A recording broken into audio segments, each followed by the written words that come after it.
think to really appreciate the scope and distance of mustard through time, you have to go far back.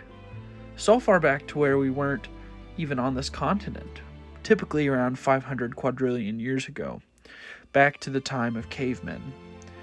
And these cavemen on their own continent, which we'll talk about in a little bit, but these cavemen would hunt these monsters called the mustard monsters or the mustonsters. And they would harvest their organs and make mustard out of them. In fact, the first caveman to ever do so is still immortalized today. His name was Plokman, originally spelled Plokman, but later updated to reflect more Western ideals and reflect a culture that's constantly changing. Back to the time, cavemen were only just discovering how to drill mustard into the ground.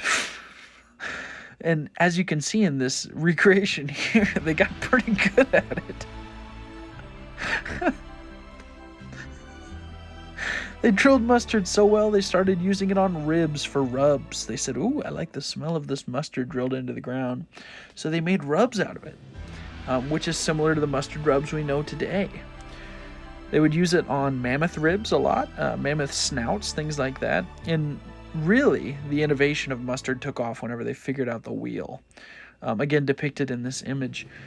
Their mastery of wheel making helped them crush mustard at a much higher rate, developing things like grain wheels.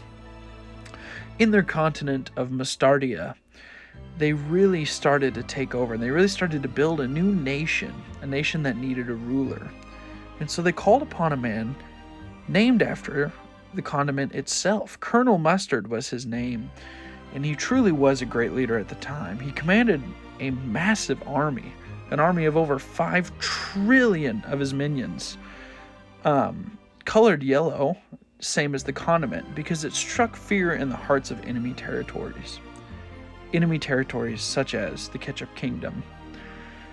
And the Ketchup Kingdom really has a colored past with mustard. In fact, a very dangerous one.